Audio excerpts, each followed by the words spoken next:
Que tal separar um horário do seu dia para o Paz Prayer? As nossas reuniões de oração online são uma forma incrível de fortalecer os seus laços com o corpo de Cristo, enquanto exercita seus músculos da fé por meio da intercessão. Tenho convicção de que um de nossos diversos horários se encaixa na sua rotina.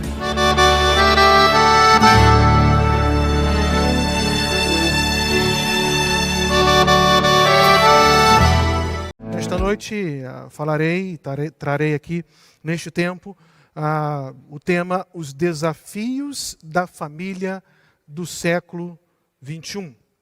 Os Desafios da Família do Século XXI. E eu quero ler com vocês para esta mensagem Romanos 12, verso de número 2, somente o número 2, e é um texto que é muito conhecido entre nós. Romanos 12, 2, diz assim: não se amoldem ao padrão deste mundo, mas transformem-se pela renovação da sua mente, para que sejam capazes de experimentar e comprovar a boa, agradável e perfeita vontade de Deus. Queridos irmãos, nós fomos orientados biblicamente, capítulo 24, e eu até já falei alguma coisa aqui deste púlpito a respeito disso, a respeito de algumas coisas que iriam acontecer em tempos futuros, quando Jesus assim o disse. Também fomos orientados biblicamente quando Paulo vai falar lá na sua primeira carta a Timóteo, capítulo 4, acerca das coisas que iriam acontecer num tempo futuro, né, em relação ao que o Paulo orienta a Timóteo, e o que nós estamos vivenciando tudo nesses dias, que seríamos duramente atacados. E o objetivo maior é de nos afastar da presença gloriosa de Deus. Queridos irmãos, sabemos que o grande alvo de Satanás são as famílias. A minha família, a sua família, a família dos seus amigos, a família dos seus vizinhos. O alvo de Satanás é a família. Pensando nisso, eu consigo observar vários desafios que a família enfrenta. E que, de forma muito sutil, esses desafios, essas questões, essas lutas, elas tentam adentrar ou já estão dentro do presente século para nos derrubar. E hoje isso para nós não é uma coisa nova. Às vezes nós estamos desconectados, ou não estamos percebendo, ou então fingimos que não vemos tantos conceitos que têm a finalidade de destruir a família. São grandes desafios que enfrentamos, e eu gostaria de compartilhar com vocês algumas delas, e eu gostaria até, se você tem aí o seu caderno, né, o seu bloco de anotações, seu lápis, caneta, enfim, pegue aí, segure na sua mão, sua agenda, e anote alguns conceitos, para que isso possa estar vívido novamente na sua mente. Porque esses conceitos, eles estão aí no nosso dia a dia, a fim de nos derrubar como família. Eu queria falar de um certo filósofo, e o seu nome é Friedrich Nietzsche. Ele viveu entre 1844 até o ano de 1900. Ele foi um escritor, um filósofo e um crítico, e que ele exerceu grande influência no Ocidente. Vários escritos Nietzsche tem, e em uma de suas obras, conhecido como A Gaia Ciência, ele fala acerca da morte de Deus. Assim ele diz: Deus está morto, Deus permanece morto, e quem matou fomos nós. Continua na sua fala, no seu livro: não ouvimos o barulho dos coveiros a enterrar Deus? Não sentimos o cheiro da putrefação divina? Também os deuses apodrecem. Deus está morto.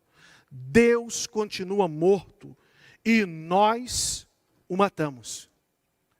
Entre 1844 e 1900, ele exerce uma influência muito grande. E a partir do século XIX, nós começamos a verificar diversos conceitos surgindo a fim de destruir a família.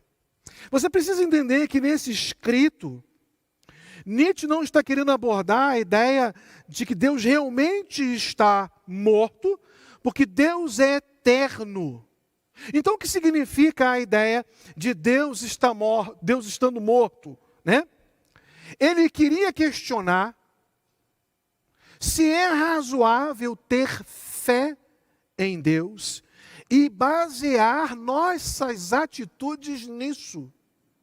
Ele propunha que, recusando Deus, podemos também nos livrar de valores que nos são impostos, valores bíblicos.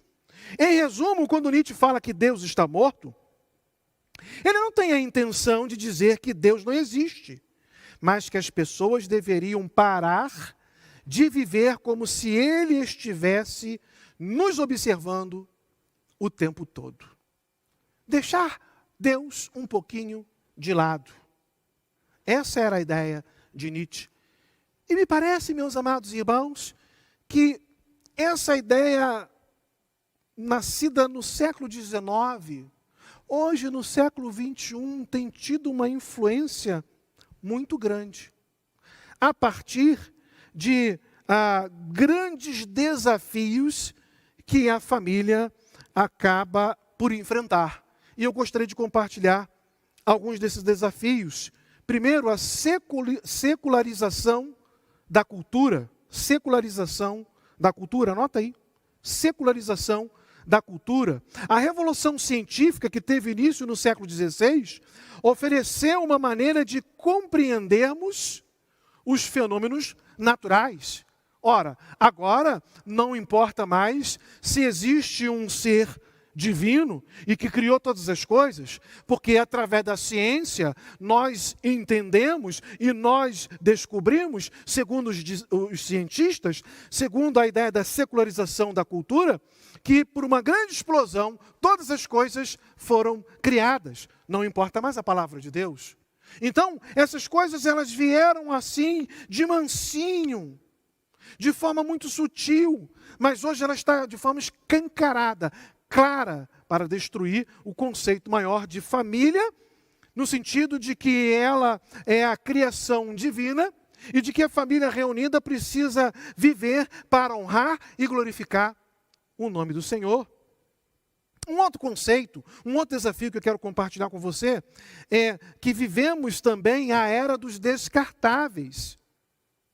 Olha, eu lembro quando eu era mais jovem, mais moço, alguns eletrodomésticos como fogão e geladeira, carros, tinha sim uma chapa, um metal que era extremamente duro, né?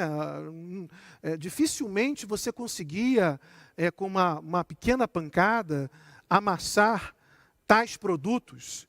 Mas hoje não, hoje nós vivemos uma era de que os bens não podem durar muito tempo. Eles duram até um certo tempo e quando não presta mais, se joga fora. E este conceito, ele acabou adentrando nos relacionamentos e acabou adentrando no meio da família. Ora, se a coisa quebrou, joga fora. Se um relacionamento não vai bem, pois estamos na era dos descartáveis, então joga fora esse relacionamento. Então você vê aí, pais, muitos anos não querendo ter um relacionamento mais com o seu filho ou o filho com o pai. No casamento, o conceito popular diz, é eterno enquanto dure, por causa do conceito do descartável. O casamento vai bem? Ok. Não vai bem? Vai cada um para o seu lado e se destrói uma família. São grandes desafios que a família está enfrentando no século XXI. A modernidade líquida é um terceiro conceito. Não perca. Secularização da cultura, a era dos descartáveis e a modernidade líquida. Os tempos são líquidos, porque esse tempo muda com muita facilidade, e é muito rápido, é muito célere. Nada é feito para durar, porque não é sólido. O mínimo de pressão que um líquido ele recebe, ele muda de forma rapidamente, ele escapa e ele vai embora. Por exemplo, vamos citar aqui os relacionamentos virtuais. Tudo é muito bonito, tudo é muito bom, somos amigos, rimos, até um primeiro comentário que cita uma crítica ou algo que nós não gostamos, nós já bloqueamos, nós já não queremos conversar, nós já anulamos, nós já descartamos, porque vivemos também numa modernidade líquida. E hoje, com essa questão política muito polarizada, já tem situações em que as famílias brigam virtualmente.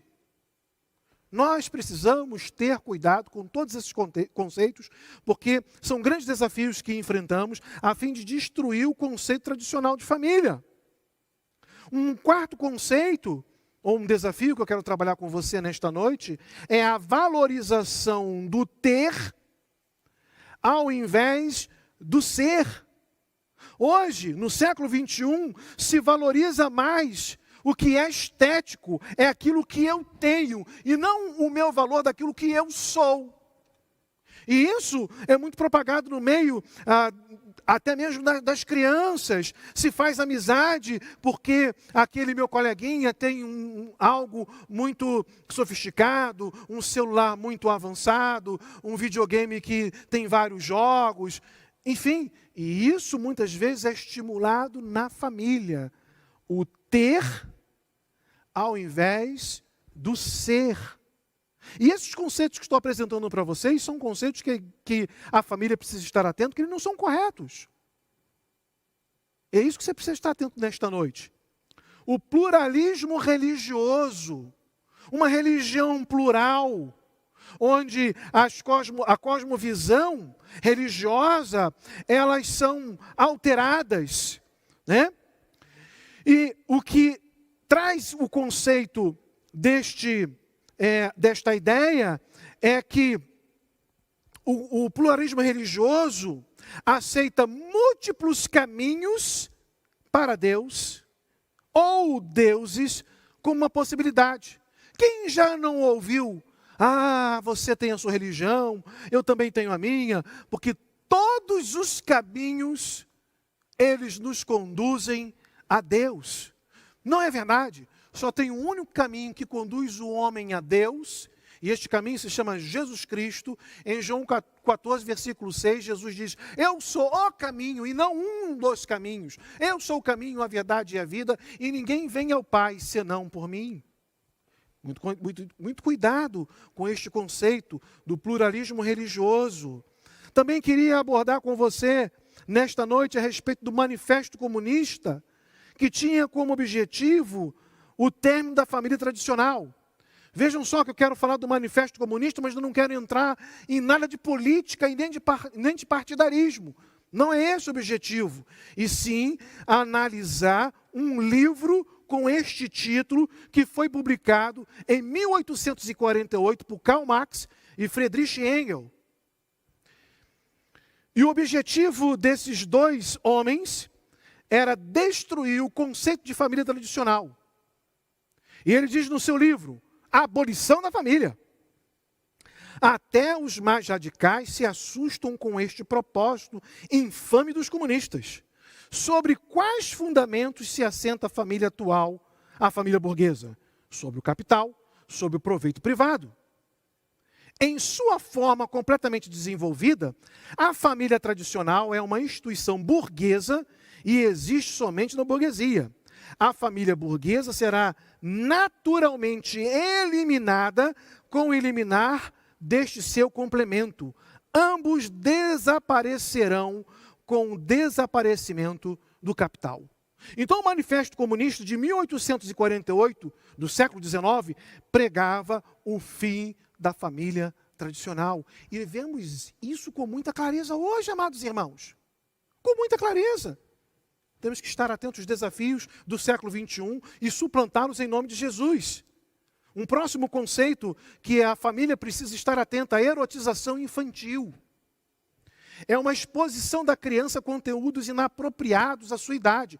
Vocês lembram que se discutiu muito a respeito de arte moderna, onde homens estavam ali como chegar à natureza e as crianças ali apreciando, tocando, como se arte fora. Erotização infantil. Não, meus queridos irmãos, 1000 vezes não. Nós temos que ficar com a palavra de Deus, com o conceito de família tradicional e com o conceito de uma criação correta, em que a Bíblia nos dá o caminho, a diretriz, a disciplina para honrar e glorificar Jesus Cristo. Um outro conceito é o conceito de privatização, que traz a ideia de que nós somos donos das nossas vidas. Então, se eu sou dono da minha vida, a frase célebre do século XXI é: meu corpo, minha regra. Essa é a ideia da privatização. Eu faço do meu corpo o que eu quero e bem entendo, e ninguém tem nada a ver com isso. E isso tem adentrado, meus amados irmãos, no seio, no bojo da família, a fim de destruir a família, a fim de analisar o conceito de um Deus Todo-Poderoso que abençoa a família e que é resgatar a família para perto dele, para que juntos, numa eternidade, vivamos para todo sempre ao lado desse ser Todo-Poderoso. Então temos que tomar muito cuidado. Um último conceito aqui, irmãos, é o conceito do hedonismo. O hedonismo, ele tem como definição a busca do prazer pelo prazer. O prazer funciona como único critério definidor do que é certo e do que é errado. É o prazer e a autossatisfação elevada à potência de Deus. Deus com D minúsculo. O homem é dominado pelos seus instintos, desejos e carnalidade. Nós vemos claramente a Bíblia nos orientando que nós temos que tomar cuidado contra os desejos da carne. Mas o hedonismo prega que nós devemos buscar o prazer pelo prazer, e está tudo muito certo. São vários conceitos e vários problemas e vários desafios que a família no século XXI acaba enfrentando. E ele veio chegando com muita sutileza. E hoje, muitas famílias acabam abraçando tudo isso. Tudo isso. E isso traz um mal muito grande. Nós vemos filhos com conceitos completamente equivocados. E quando nós vamos falar e vamos abordar da palavra de Deus, eles não querem nem ouvir falar acerca disso. Cuidado, meu irmão, como você tem criado o seu filho, minha irmã, como pai, como mãe, como você tem sido exemplo dentro do seu lar. O que isso tem a ver com a família? Tem tudo a ver, meus amados irmãos.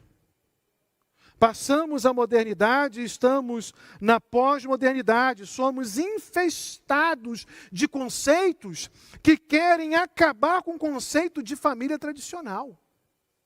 Não podemos ser infectados por qualquer um desses males do século XXI. Assim, como nos posicionar nesse tempo? Primeiro, jamais devemos negligenciar a palavra de Deus e relegar a palavra de Deus para segundo plano. A Bíblia nos aponta a direção para muitos caminhos que acabam para adorar a Deus. Mas eu quero abordar aqui um texto em 1 Timóteo, capítulo 4, 10 e 11. 1 Timóteo, capítulo 4, versos 10 e 11. Quando Paulo, falando para o seu filho na fé, ele fala assim, se trabalhamos e lutamos, é porque temos colocado a nossa esperança no Deus vivo, o Salvador de todos os homens, especialmente dos que creem.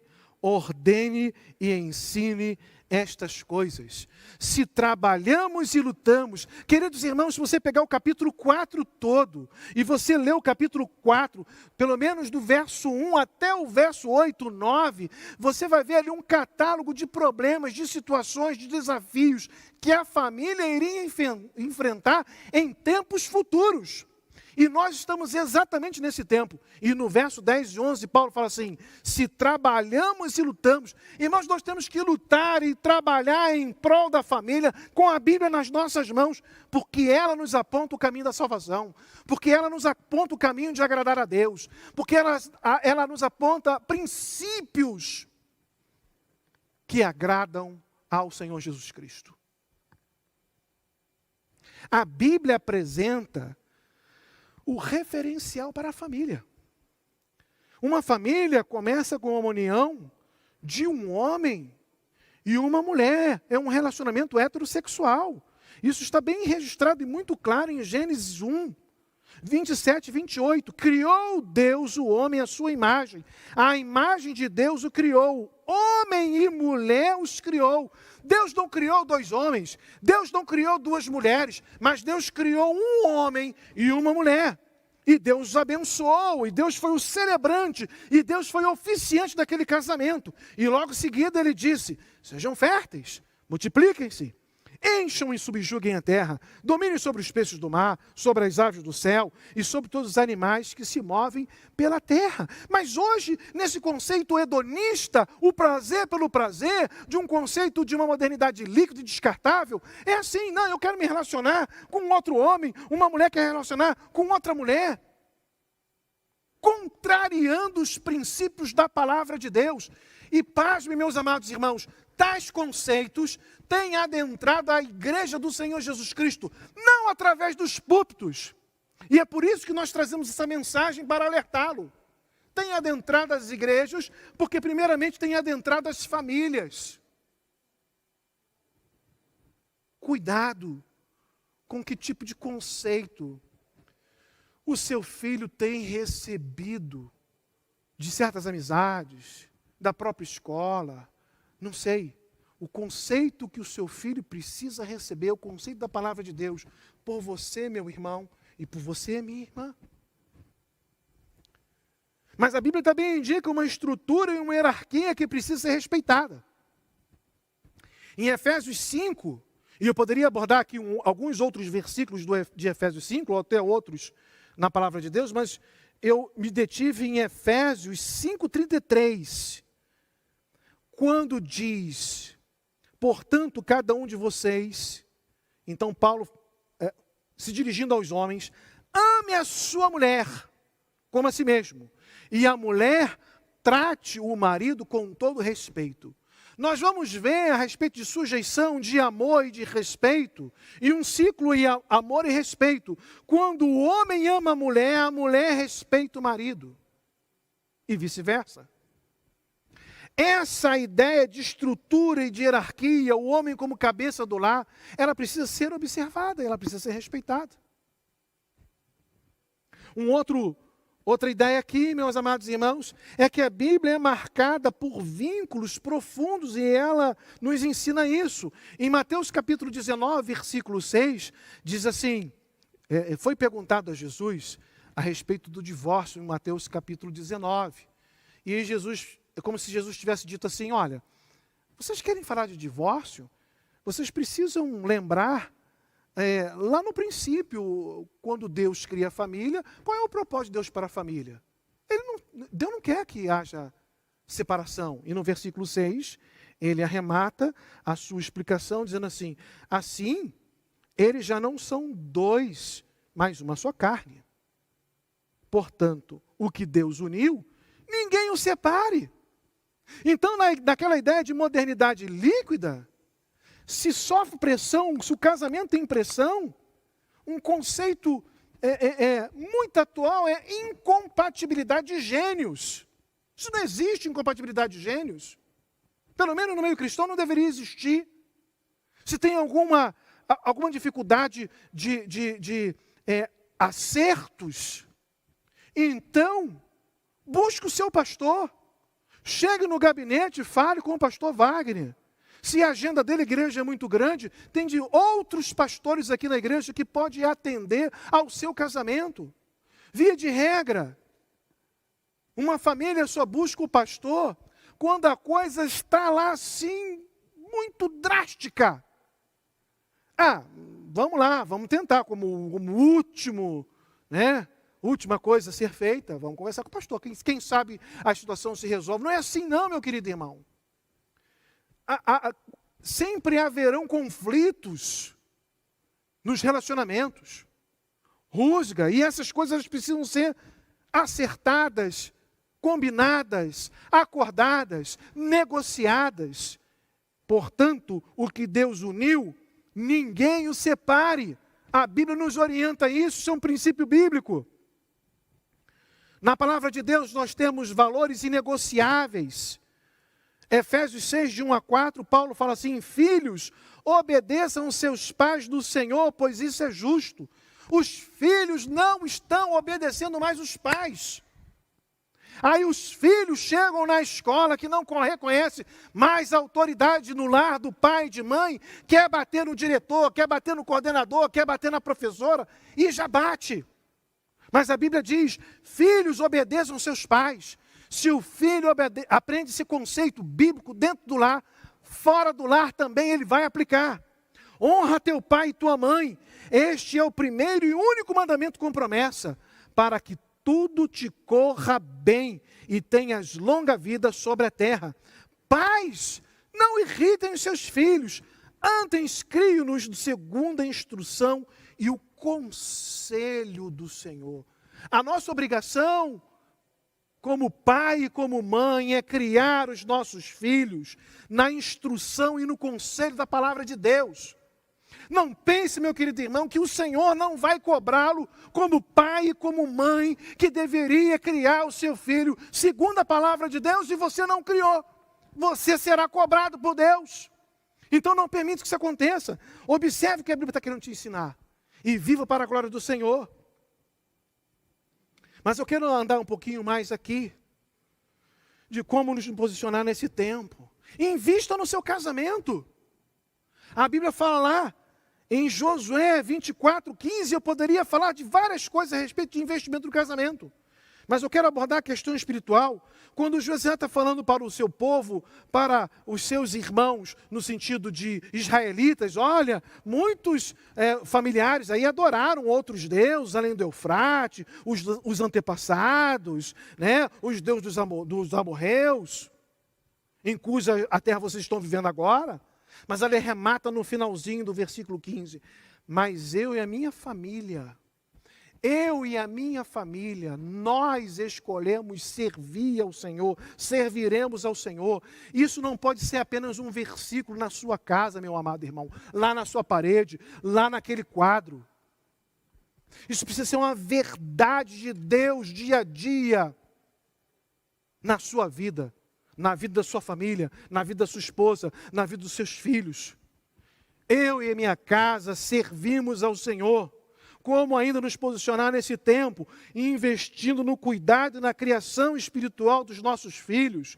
Quando Deuteronômio capítulo 6, 4 a 7, Moisés escreve para o povo de Israel de uma tradição oral, ele fala assim: ouça, essa palavra ouvir vem lá do aramaico chamar, da onde vem a palavra Chamael, ou Samuel, o ouvido de Deus. Ouça, então nós temos o ensinamento dessa porção aqui, chamado, isso aqui é o chamar, porque é: ouve, ó Israel, o Senhor nosso Deus é o único Senhor. E aí Moisés continua: ame o Senhor, o seu Deus, de todo o teu coração, de toda a tua alma e de todas as tuas forças. Pai e mãe, essa palavra é para você. Ame o Senhor, o seu Deus, de todo o seu coração, de toda a sua alma e de todas as suas forças. Que todas essas palavras que hoje lhe ordeno, que elas estejam em seu coração. Porque se elas não estiverem, se essas palavras elas não estiverem no seu coração, o que você ensinará aos seus filhos? Porque a continuidade do texto diz: ensine-as. Você só poderá ensinar aquilo que você sabe, aquilo que você aprendeu, aquilo que você se debruçou, investiu, que várias quartas-feiras, pastor Joseniel, pastor Adalbérico, tem trabalhado e repetidas vezes dito assim: construção da casa sobre a rocha, construir na rocha dá trabalho. Se você quer ter o que ensinar para o seu filho, você precisa construir a sua casa na rocha. Isso dá trabalho, você tem que fazer a fundação, você tem que quebrar pedra. Você tem que investir na palavra de Deus. Ensine-as com persistência a seu filho. Converse sobre ela quando estiver sentado em casa, quando estiver andando pelo caminho, quando deitar e quando se levantar, em todos os momentos. Mas você só pode fazer isso se você observar a primeira parte do texto, quando diz assim: ame o Senhor, o seu Deus, de todo o seu coração, de toda a sua alma e de todas as suas forças. Não é amar. E o pastor Joseniel pregou sobre o amor ágape. Amor não é sentimento, amor é atitude. João 3,16 fala muito claro sobre isso, porque Deus amou o mundo de tal maneira que deu.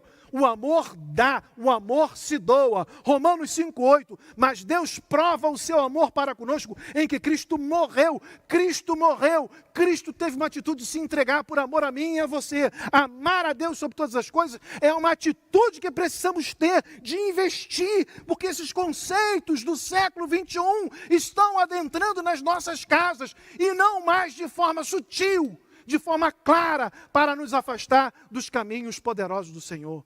Encerro essa mensagem dizendo o seguinte: eu sou de uma época de igreja, e eu peguei o finalzinho disso, e muitos irmãos que estão nos assistindo, os antigos, vão lembrar que para tudo nós chamávamos Deus para a nossa vida. Oh, meus amados irmãos, o meu filho vai fazer um concurso, ore por ele. Aí eu orava. Oh, meu irmão, meus irmãos, o meu filho passou no concurso, vão fazer um culto de gratidão a Deus. Aí fazia um culto no lar, culto de gratidão a Deus. Ah, pastor, comprei um carro, ore agradecendo a Deus. Orávamos, tudo fazíamos assim. Buscávamos a Deus por uma profissão, um emprego, uma promoção, um concurso, tudo era motivo de gratidão. Terminou a faculdade, culto de ação de graças ao Senhor. Mas hoje as coisas já estão mais ou menos, já não estamos priorizando tanto Deus nas nossas vidas. Eu fui pastor de 2 igrejas, antes de estar aqui com os irmãos como pastor auxiliar em Boas Novas. E bem recentemente, e os pastores sabem muito bem que vivemos essa questão, os jovens chegam assim: pastor, eu vou casar. E aí os pastores ainda se dedicam em fazer o curso de noivos e dá as orientações: olha, meu querido casal, você vai fazer o seu casamento, você precisa entender, meu amado irmão, que casamento é culto. Quando faz lá na igreja, aquela cerimônia é um culto. O pastor está ali pedindo a bênção do Senhor para a vida daquele novo casal que está se unindo. Mas hoje o conceito é assim: agora pastor, nós vamos fazer o culto na igreja e depois nós vamos para o local da recepção. Aí vai lá, tira foto, daqui a pouco, dança, música. A coisa está diferente. E aí as pessoas olham para os pastores antigos, para os mais antigos, e falam: você é quadrado, você é antiquado. Agora não, agora a coisa é mais moderna. Nós temos que dançar, nós temos que pular, nós temos que nos alegrar. Iniciamos fazendo um casamento, pedindo a presença de Deus, depois nos alegrando, falando assim: Deus, sai um pouquinho que agora é o meu momento. Cuidado, porque nós estamos indo para o final dos tempos. Satanás está investindo para destruir a família. E eu li Romanos 2, porque Paulo diz assim, para que nós não devemos tomar a forma, nos amoldar ao mundo e não os seus conceitos, mas precisamos renovar a nossa mente para que possamos experimentar qual seja a boa, perfeita e vontade de Deus. Eu espero, meu querido irmão, que está nos assistindo online, está aqui conosco neste culto, ou você que vai ver durante a semana esta mensagem, que você possa refletir sobre essas verdades que foram ditas, e que você possa vencer esses desafios com as Sagradas Escrituras no seu coração. Que Deus nos abençoe poderosamente.